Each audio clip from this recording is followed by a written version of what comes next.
Steve at one point was, uber successful, and then Bernie started to, because he didn't ever think he would get the opportunity he got. But once he did, America loved him, like we all kind of knew they would. They made Steve the host, so Steve can't get booed every night. Then it had a lot to do with the promoter on the thing, because he got a bigger head than all of us. Cedric the Entertainer and DL Hughley seem to have confirmed that Steve Harvey allegedly hated Bernie Mac, and that he might have played a role in the comedian's untimely demise. So, what exactly did they say? In a 2018 interview with Vlad TV, DL Hughley opened up about the behind-the-scenes drama that prevented the much-anticipated sequel to the iconic comedy tour, Kings of Comedy. We were all excited, and the next day it didn't happen.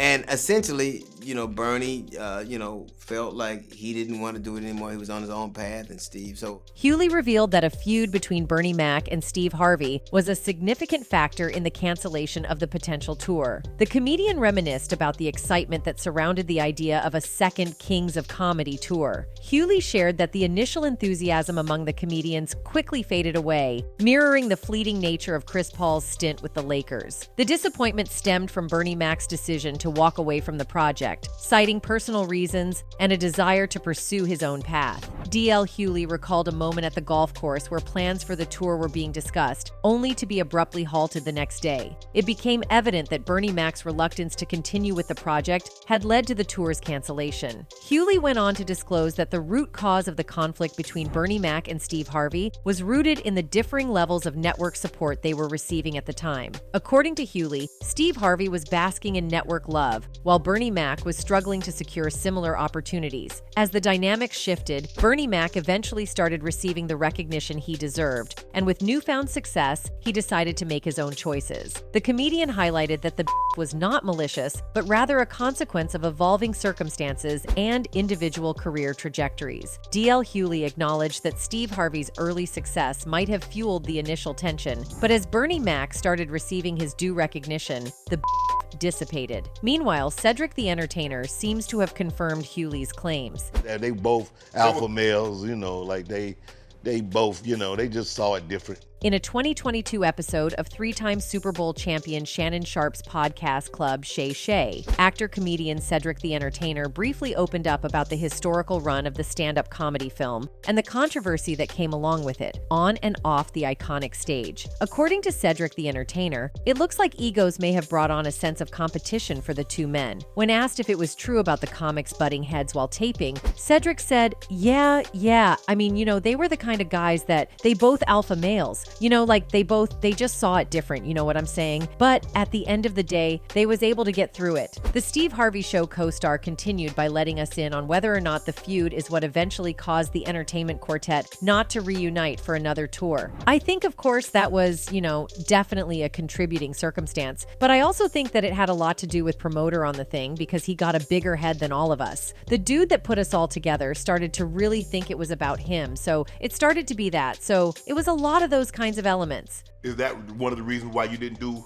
You did the first part, and then the second part. I think, of course, that was, definitely a contributing circumstance. Another person who confirmed that Bernie and Steve weren't on good terms is Ed Lover. The legendary DJ dropped a new episode of his Come On Son podcast on January 5th, where he backed up William's story that the comedian shared on the latest episode of the Club Shay Shay podcast. He goes on to say that he was supposed to be one of the kings of comedy, that they approached him after Bernie passed, he said in the episode, but he didn't want to go on the Kings of Comedy tour because of Steve Harvey's treatment of Bernie Mac. He has a lot of respect for Bernie Mac. After explaining that he'd been a friend of Bernie Mac's until the day he died, Ed Lover continued, "The stuff that Cat Williams said about Steve Harvey calling to try to get Bernie's role on Ocean's 11 and that kind of stuff, Bernie told me out of his own mouth. I believe Bernie Mac when he said Steve Harvey hated on him," he concluded. For context, in 2003, Bernie Mac had an interview with GQ magazine where he accused Harvey of being jealous of him and trying to sabotage him for certain movie roles.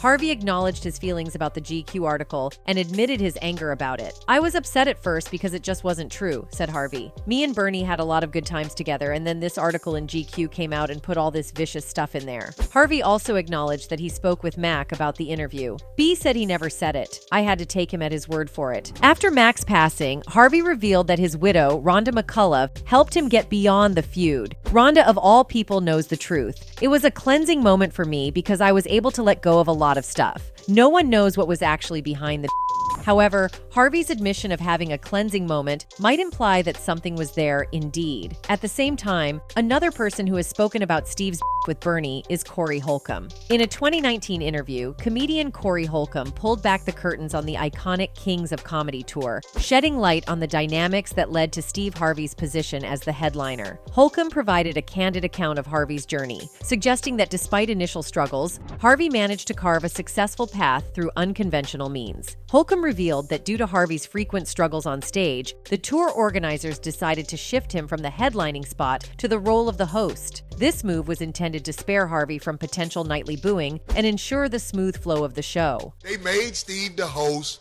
so Steve get booed every night. However, according to Holcomb, Harvey found a way to turn the situation to his advantage, eventually evolving into a multi-talented entertainer. Holcomb acknowledged that despite perceptions of Harvey lacking talent in stand-up comedy, Harvey managed to rise to prominence. Holcomb humorously asserted that Harvey found a way to become that guy with talent despite not being conventionally skilled. For context, in the year 2000, a comedic extravaganza took center stage, leaving audiences in stitches and cementing its place in the annals of stand-up history. The original Kings of Comedy, directed by the visionary Spike Lee, showcased the uproarious talents of Steve Harvey, DL Hughley, Cedric the Entertainer, and Bernie Mac, filmed over 2 unforgettable nights in Charlotte, North Carolina. This comedic masterpiece not only dissected the nuances of African-American culture, race relations, religion, and family, but also left an indelible mark on the world of comedy. At the helm of this laughter-filled journey was none other than the charismatic Steve Harvey, renowned for his role in The Steve Harvey Show. On stage, Harvey shed his sitcom persona and unleashed a torrent of humor laced with a significant amount of profanity.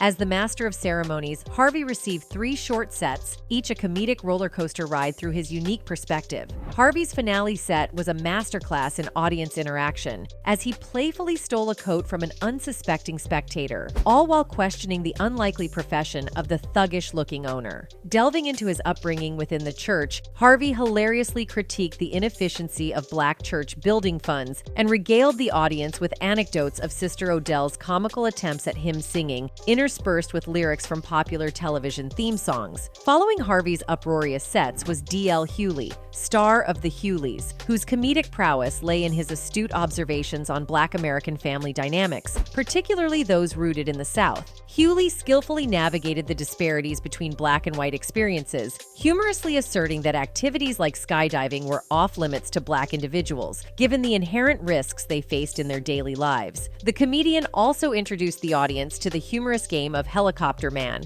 and shared a rib-tickling tale involving skid-marked undergarments hidden in his laundry. Cedric the Entertainer, Harvey's co-star on The Steve Harvey Show, positioned himself as the comedian most in tune with the younger demographic. His routine revolved around the dichotomy between the hope factor and the wish factor, humorously highlighting the contrasting outlooks of white and Black individuals. Cedric, now a grown-ass man, humorously reflected on the transition from immature behavior to responsible adulthood, all the while refusing to admit to alleged joke theft from Cat Williams. Addressing topics ranging from the hypothetical anger of a Black president facing a Monica Lewinsky question to the prospect of Black people migrating to the moon, Cedric showcased his versatility. His love for Jamaican music and humorous take on problem-solving in their lyrics added an extra layer of entertainment. Bernie Mac, the most autobiographical of the quartet, turned his comedy inward, delivering punchy attacks on himself. His routines touched on his decreased S-drive, preference for quick encounters, and unapologetic approach to child-rearing, where he asserted his willingness to F a kid up if necessary. Mac's extensive routine explored the challenges of raising his fictional sister's children, laying the groundwork for his future hit series, The Bernie Mac Show. Chris Rock, who cast Mac as his brother in the 2003 comedy Head of State, said that he tried to get Bernie a TV show before he became a household name. A few years ago, I had a meeting with NBC. They asked me, "What do I want to do?" I said, "I want to do a TV show with Bernie Mac." And they were kind of like, gee, I don't know. They wouldn't do it. It seemed obvious to everyone except for TV executives that this comedian needed his own show. Larry Larry Wilmore, who co-created the PJs and would go on to co-create Insecure with Issa Rae, realized the same thing that Chris Rock and everyone else who saw Kings of Comedy did. Bernie Mac was a bona fide star. Wilmore thought that Mac would be the perfect muse and star of a TV show he was working on. In a 2018 interview with the Television Academy, Wilmore explained how the show came to be. "I saw Kings of Comedy, and I saw Bernie Mac's act of taking care of his sister's kids, and I thought, oh, that's interesting. If I did a show with Bernie where he's taking care of his sister's kids because the mother's on crack, that emotional tug draws me into the show, and I'll accept this premise that I have." According to Larry's interview on the DL Hughley show in 2019, he already had the idea to do a TV show without Bernie attached. One of the inspirations in creating the show was a PBS reality show called 1900 House. In that show, they rigged cameras in the home. "I wanted to do a show where it felt like we were observing the family rather than the action pushed at us." In that same interview, DL confirmed that Bernie felt that no one would give him an opportunity. He continued by stating that Wilmore was pivotal in the creation of the show because he didn't change Bernie, but he was able to present Bernie in a way that worked for him.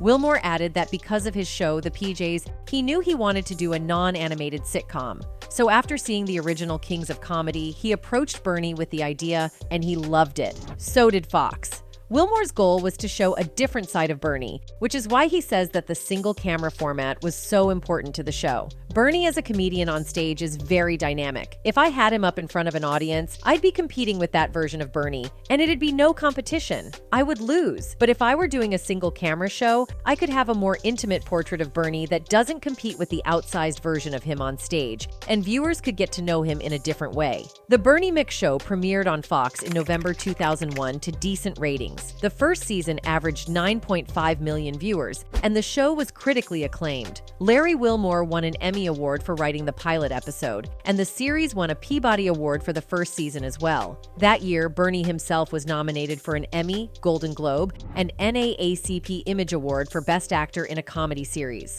After a successful first season, Fox decided to air the show in direct competition with ABC's My Wife and Kids, starring Damon Wayans. The Wayans family sitcom would outperform the Bernie Mac show on a regular basis. My Wife and Kids averaged over 11 million viewers to Bernie Mac's 10 million. The show fell behind My Wife and Kids, but the second season of the Bernie Mac show delivered higher ratings than the first season, and for some reason, the network still wasn't satisfied with the show. In that same interview with the Television Academy, Wilmore remembers the night he won the Emmy Award, where the head of Fox said, "Well, I guess now we can't fire him." Apparently, even before the second season premiered, Larry Wilmore's relationship with the network soured. Wilmore says Fox tried to divide him and Bernie, which proved to be successful by the middle of the second season. In the interview, Larry wonders if it was Bernie's personal demons that might have gotten in the way when it came to who really created the show. Wilmore added that it's possible Bernie may have felt that something was stolen from him. As the relationship between Bernie and Larry worsened, Larry said, "After that, there was really no reason for him to stick around, and that's when the network fired him in the middle of the season." Variety reported that Wilmore and the network constantly clashed over the direction of the show, and Fox felt the show wasn't delivering enough laughs. While Wilmore was the showrunner, he constantly received network notes interfering with the creative process. The network notes started right from the beginning. According to Entertainment Weekly, Wilmore revealed that the network didn't like it when Bernie spanked Jordan in the middle of the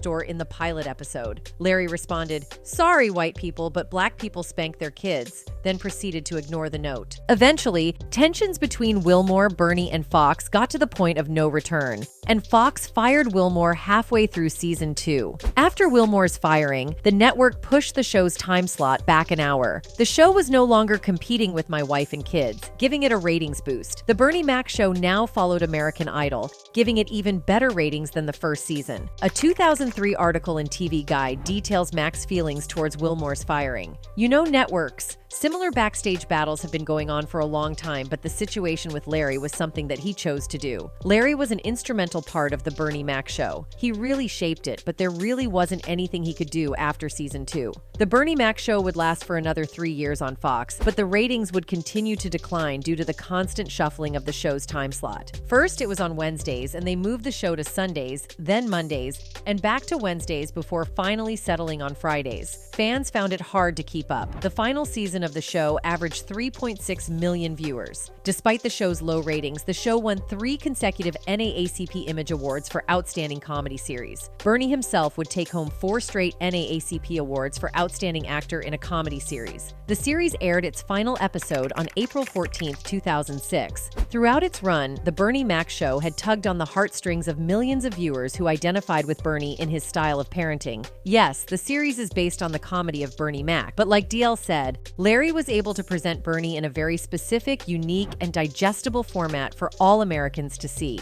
In any case, despite having a rough career and his with Steve Harvey, Bernie Mac had still managed to make a name for himself. Meanwhile, it seems Steve showed that he does regret how the relationship between him and Mac went down the drain, and he's even proven it on air. A while back, Steve Harvey dedicated one of his show's episodes of his daytime talk show to honoring the legacy of the late Bernie Mac. For the tribute special, Harvey was joined by DL Hughley and Cedric the Entertainer for the announcement that November 14th had been formally declared Bernie McDay by Chicago Mayor Rahm Emanuel. Bernie was a Chicagoan through and through, which is why the city of Chicago sent this over, Harvey said. This is from the city of Chicago. It's actually a proclamation that says, in recognition of Bernie's remarkable life and legacy, Chicago Mayor Rahm Emanuel has proclaimed today, November 14th, Bernie Mac Day in Chicago. In any case, during the final years of his illustrious career, Bernie Mac confronted not just the demands of showbiz, but also a hidden battle with severe sarcoidosis, a perplexing ailment characterized by inflammation in the body's tissues.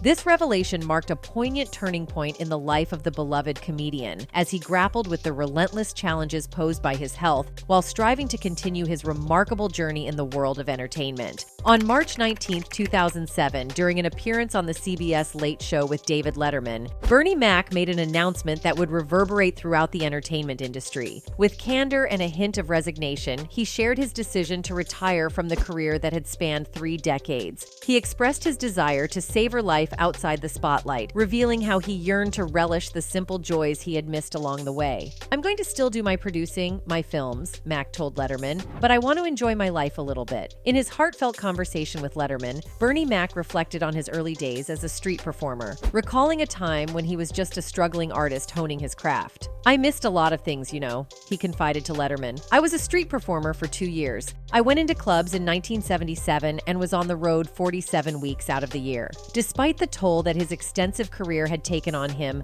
Bernie Mac remained a formidable presence in the film industry during these final years. He etched his name in cinematic history with a memorable appearance in the 2007 blockbuster Transformers, where he portrayed the charismatic car salesman Bobby Bolivia. Additionally, his distinctive voice graced the animated world as he lent his talents to the character of Zuba, Alex the Lion's long-lost father, in Madagascar, Escape to Africa. Notably, Bernie Mac's last 2 film endeavors, Soul Men, a musical comedy where he co-starred alongside Samuel L. Jackson, and Old Dogs, in which he played the role of Jimmy Lunchbox, continued to captivate audiences months after his passing. Tragically, on July 19, 2008, Bernie Mac's health took a sharp decline, necessitating his admission to Northwestern Memorial Hospital in his beloved hometown of Chicago. For 3 grueling weeks, he battled the complications in the intensive care unit. However, in the early morning hours of August 9, 2008, Bernie Mac succumbed to a cardiac arrest, leaving a void in the world of comedy and entertainment. Importantly, his publicist clarified that the complications leading to his demise were not directly attributed to his pre-existing condition, sarcoidosis. At the time, his sister-in-law revealed that Mac's inflammatory lung disease contributed to his death. He had sarcoidosis, but it was in remission, she said. But because he had it, his immune system was compromised. He had an infection. He was on a new medication that suppresses the immune system, and that's where the pneumonia came from. She revealed that Mac, having trouble breathing and running a fever, was actually hospitalized 8 days before the date given for his admittance. The actor was diagnosed with pneumonia and immediately placed on a ventilator. He was critically ill when he was in the hospital, she added. He was in intensive care the whole time. Bernie Mac's passing marked the end of an era, leaving behind a legacy that transcended the boundaries of comedy. A week after his untimely death, a public memorial was held at the House of Hope Church, where nearly 7,000 people gathered to pay their respects and celebrate the life of this comedic giant. Among the notable mourners were prominent figures from the entertainment industry, including Chris Rock, Chicago Mayor Richard M. Daley, Samuel L. Jackson, Ashton Kutcher, Don Cheadle, the cast members from The Bernie Mac Show, and his fellow kings of comedy comrades, DL Hughley, Cedric the Entertainer, and Steve Harvey. In any case, although Hollywood elites like Steve Harvey allegedly sabotaged his career, Bernie Mac's journey was one of resilience, laughter, and undeniable talent. His enduring impact on the world of comedy and entertainment continues to be felt, reminding us that even in the face of adversity, his indomitable spirit and humor shone through, leaving an indelible mark on the hearts of fans and colleagues alike. Anyway, that's it for this video, folks. Bye.